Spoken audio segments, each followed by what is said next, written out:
Hello and welcome to another episode of the On the Lead podcast produced by In the Money Media in conjunction with the Jockey Club. Peter Thomas Fornital here on the In the Money Media side, and very happy to right away welcome in my co-host coming off a buzzy and fun weekend in Kentucky, Shannon Kelly. Shannon, how are things? I'm exhausted. I this was my first derby, so I did not know what I was getting myself into. But I'm glad I was there and it was amazing. And I know we're going to talk a little bit about the race itself, but 2 days of unbelievable racing at Churchill Downs. And I was just glad to be one of those thousands and thousands of fans that were there. Every derby has an interesting story, but this year's derby had a particularly interesting story, a result that I know from people in the industry, from horse players, we were just tickled by, and we're very happy to have the racing manager for Phipps Stable joining us here now. Daisy Phipps Pulito, how are you today? Are you still floating above the sky, or are you back on terra firma by now? No, this has been fantastic. It's been a whirlwind, but it's been fantastic, and I hope this feeling stays for a very long time, and I wish everybody could feel it because it is awesome. Racing is a family business. In the press conference after the race, Daisy Ogden talked about all of your family members that were there, and the throwback to when Orb won. You serve as the racing manager of Phipps Stable. Did you grow up knowing that you'd stay in the business? When did that moment occur to you that you were going to do this? I mean, we were lucky enough as kids to grow up. It's what we did on the weekends. We didn't do travel sports. We went to the racetrack and watched the horses run. Like that's what we did, and that's what we loved to do. And thankfully, when we were growing up, 12, 13, 14, 15, 16, my grandfather and my father had some amazing horses. So, there was Easy Goer and Seeking the Gold and Personal Ensign, Miner's Mark, Dancing Spree, My Flag, like you can go down the list. And that's what we grew up with. And that was before a lot of the syndicates and, the super trainers. We were that then. And we were blessed enough to be part of that, and they wanted us to be a part of that, and the thrills and the memories of that is something that is really special to my family, and why I love it, why my siblings love it, why my mom loves it, and why Saturday was such a special day for us and the Violas, because we don't go to the sale and buy horses that often. And to have a homebred and to give our kids that thrill, I mean, they are all in. And this is our Phipps Stable's 100th year anniversary this year. And that we got to do that with our children. They're so fired up about what's going on right now. There's been a lot of stuff on X about their reactions in the box. Like that's what it's about. For us, it's a family affair. And to accomplish something like that as a family and having almost every single one of us there is why we do it. Oh, I saw the video on X. I thought Andrew was going to go right out of the box. I know. He was up there and then he disappeared. It wasn't a very wide fell. thing. Yeah.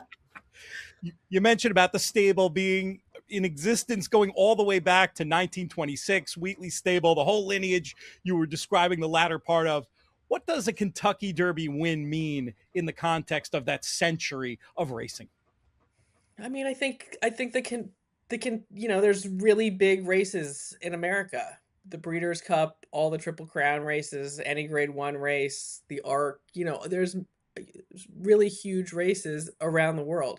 In my mind, and I think in most people's, the Kentucky Derby is the pinnacle of the sport.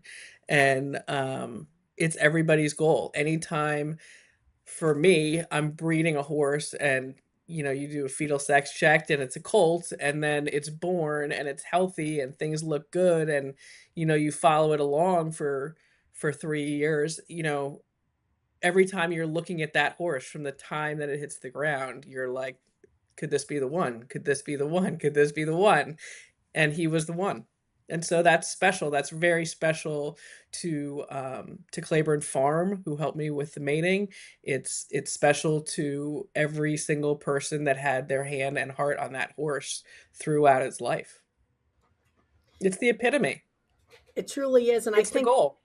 I think we talked to our first question was like your family, but it's important to touch on the family of Golden Tempo, which I think has an unbelievable connection. The fact that his mare, Carumba, won just a few days at Aqueduct after your dad passed, and Ogden walked the horse into the winner's circle, and Jose was on the horse, if I'm not Yeah. mistaken. So Yeah. I think that is an unbelievable full circle moment. Yeah. What does that mean, especially, the family connection for you guys, the family connection for the horse? It went together and created this like perfect little story that we got And to that tell. doesn't happen a lot, right? No, Like it really doesn't happen a lot. And that race at Aqueduct, the top flight, was supposed to be like the week earlier, and I think it was canceled for weather or something. My father passed away, and it was run the next weekend, like 4 days after he passed. It was the first Phipps Stable horse to run and win after he passed away. She'll forever be in my heart. It brought joy to our family at a terrible time. Amazing. It's just such a crazy full circle kind of moment. I wanted to talk to you about something you mentioned before when you're talking about when you're participating at the sales as buyer or seller versus homebreds. What goes into the decision making process of what to keep, what to sell, and what to breed to? Well, what to breed to has been like a process forever, and it's changed over the years. That particular mating, Walker Hancock and Bradley Purcell and I did at Claiborne Farm, which I think is pretty cool too. That it was done in their office. I'm not sure. Usually we meet up in Saratoga, or we did it at Keeneland in the sales offices, not during sale time one time. But I think it's kind of cool that it was done in their offices too. And the mayor is there, and the mayor's mare is there, and the grand dam is there, it, for over the years. So I think that that's really neat. Appropriately old school for sure. How did the St. Elias partnership come together? So Vinny and St. Elias and Phipps Stable, we had partnered on another horse that we had sold at the September sale named Dynamic One, who Todd trained, and also ran a Kentucky Derby, but didn't finish 17th. And when when Mike and Vinny bought that horse, and Vinny offered us a part of his, and we did that and campaigned that horse together and had a great time doing that.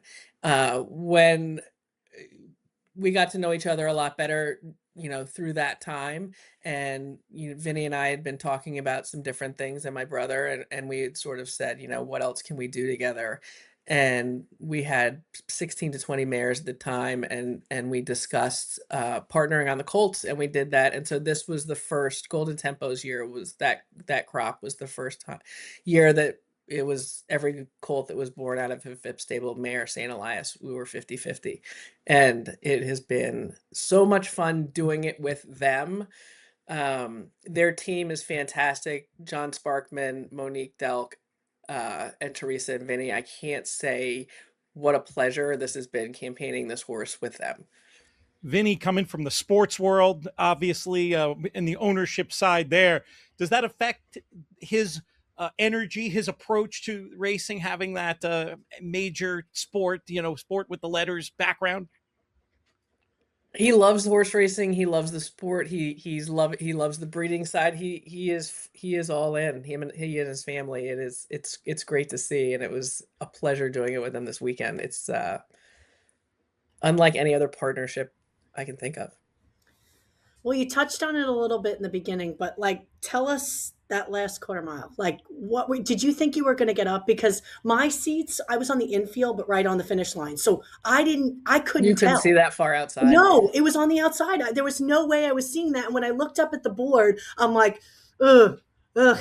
All right. Well, good for them. Even being in it. I didn't even think you were coming close. Did you see it? Did you think it was Yeah, going to I happen? watched it. I was watching it really closely, and I was watching him fly in the last furlong. I was like, please just get there. Please just get there. Please just get there.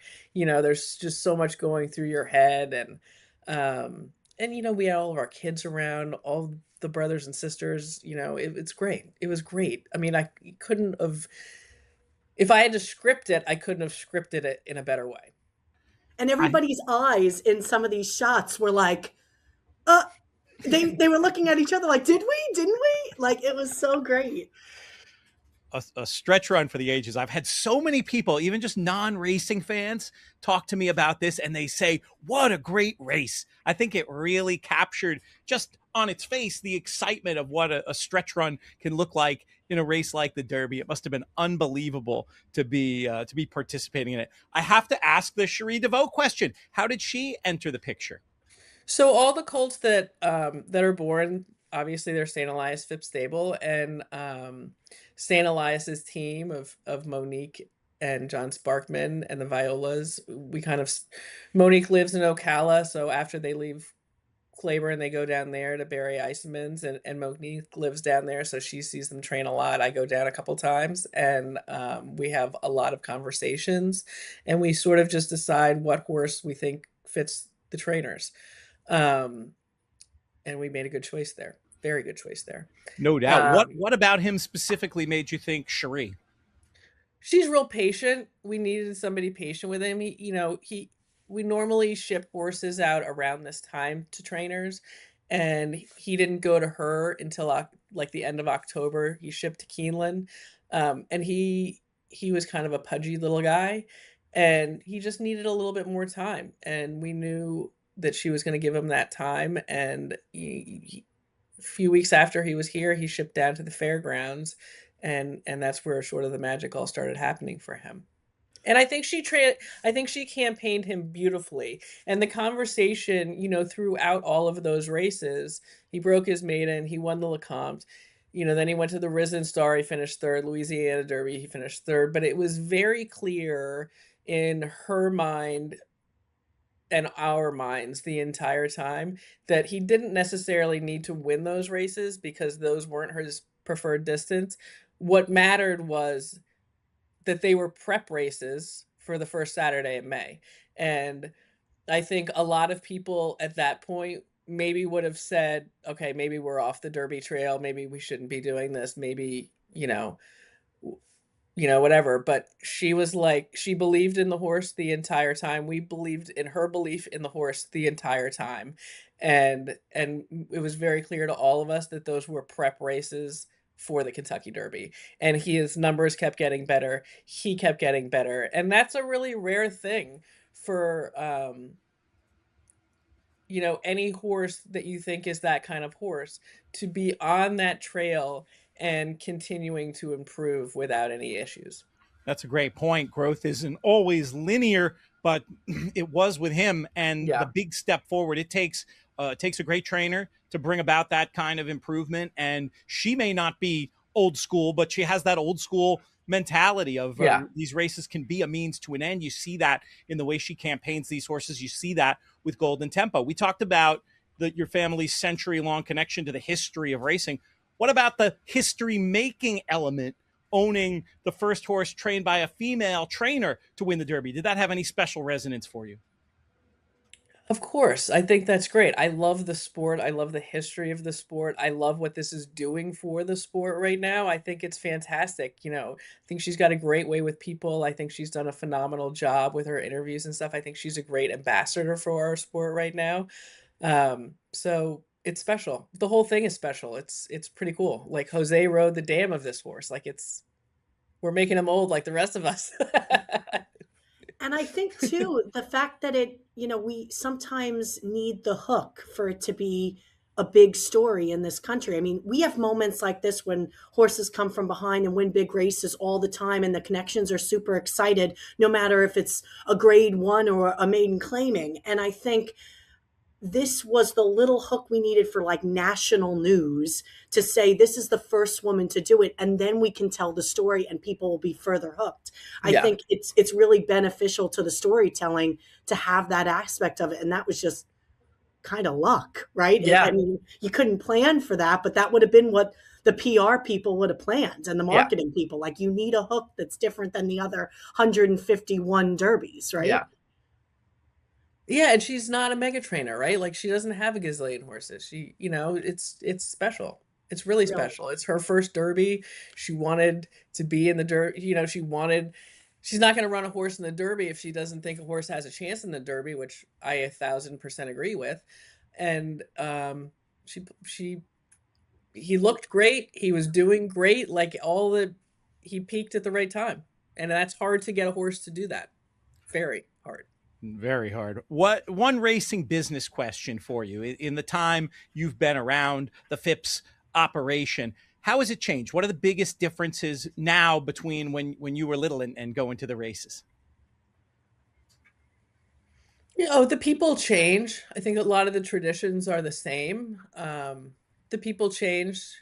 We're one of the last breed to race operations out there. Um, that part isn't always easy until you have a golden tempo. It has changed. It has evolved. Um, it's harder for people like me to compete, definitely. I'm imagining it felt like one of many trying to do the same thing, and now I'm not going to say you're on an island. There are others, but it's a rare thing. But as a old time racing fan, I mean, it just means something to me to see those colors out there, and I think a lot of horse players and a lot of just racing fans are particularly happy for the success of people who've put so much into the game like you guys have. And I would imagine a win like this makes the future look pretty bright. Yeah, it's exciting. It's very exciting. It changes a lot of things, which I think are all super positive. And the fact that, all of our children are so excited about and Phipps Stable has been around for 100 years. Hopefully that means it's going to be around for at least another 50 or something. So that is, being in charge of Phipps Stable weighs heavy on me, always has weighed heavy on me, as it should, from a perspective of the industry and the fans. And so to win the biggest race in America um, is an unbelievable. I have a lot of pride in that. Daisy, beyond breeding and racing operations and those responsibilities and the magnitude of them, of Phipps Stable, you're involved in a lot of aspects of the sport, including being a jockey club member and serving on a lot of different boards. What would you say, comes along with that? Obviously, your grandfather and your dad were both chairman of the jockey club. Some would consider you guys the first family of horse racing if you had to put a name to it.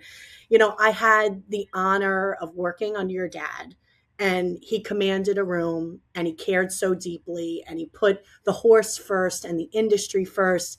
And in his tenure as chairman, so much of the industry initiatives that the Jockey Club funds today got rolling when he was there, investing in aftercare and equine safety, trying to grow the fans through ABR and investing in television, which is a world that you come from.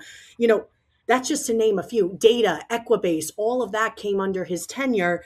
I guess generally, what does your family's history in industry relations and industry initiative and leadership capacity mean to you as part of Phipps Stable?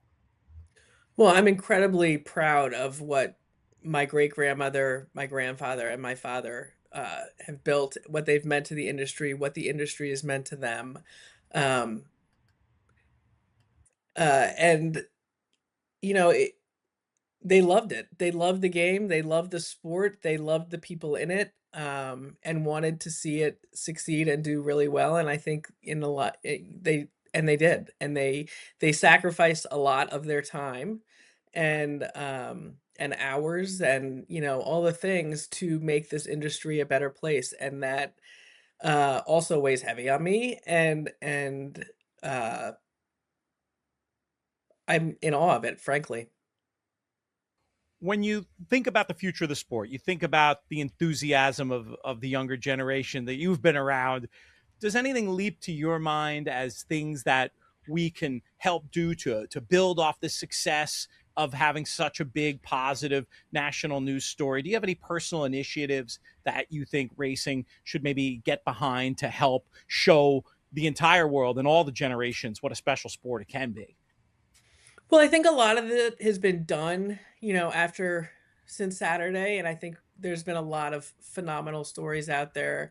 Um, there's people that weren't involved in racing or didn't care before, but thankfully it was the Kentucky Derby, and eyeballs are on that. I think this a lot of things are being done behind the scenes to, improve some of the negativity that has been going on and some of the criticism that's been going on. And I think that there is, right now, I feel like there's a lot more almost cohesive unity moving in the right direction. And I think that that's awesome because we all love the sport. Everybody that's involved in the sport for the most part loves the sport. And I think our better days are in front of us, and I really, really look forward to that. Great stuff. Shannon, anything else you wanted to ask or opine on or get off your chest here before we send it home? No, I think just from like a personal standpoint, I just love stories like this. Having been a person whose family is racing, it means something to see another family whose it's their everything succeed. Like that's a win for all of us who it's our whole life. And that's a story we want to tell. Like that's the benefit of these long-standing family histories. I mean, you could say what you will about them and being in and seeing those names over and over, but the reason they're over and over is because it means something to us and we want to see it happen. So that was great as a young woman in the sport. I loved seeing it. I loved seeing connections of women, and Cherie was awesome. And I just think it's super exciting for the sport, and I hope that it just keeps blowing up. I think it's got to. The story's too good. Daisy, a final thought from you? No, I think Saturday was in my generation, and leading Phipps Stable right now, that was the greatest day of my life. That was the greatest day of my life. There's a lot of people that work really hard. Mhm. Not just with our horses, with all those horses that were in the Kentucky Derby. There are a lot of hands and a lot of hearts since those days that foal was born, to get in the Kentucky Derby. And a lot of stuff has to go right, and a lot of people made that stuff go right, and I applaud them all for that. And it's special. It's a hard sport. It's hard to get there. Well, amen to that. Wonderful to see that moment. Wonderful to follow the story as it develops. Daisy, Shannon, thank you guys so much for coming on here today, sharing your thoughts. We look forward to hearing from questions from some other people. If you want to know anything about the Phipps operation, maybe we can come back and do a follow-up here because I have a feeling that we're much closer to the beginning of this tale in the end. And thanks to everybody. That's the plan. That is all we have for this edition of the show. Want to thank Daisy one more time. We'll thank you, Shannon, our friends at the Jockey Club as well. The show's been a production of In the Money Media, and we will see you next time.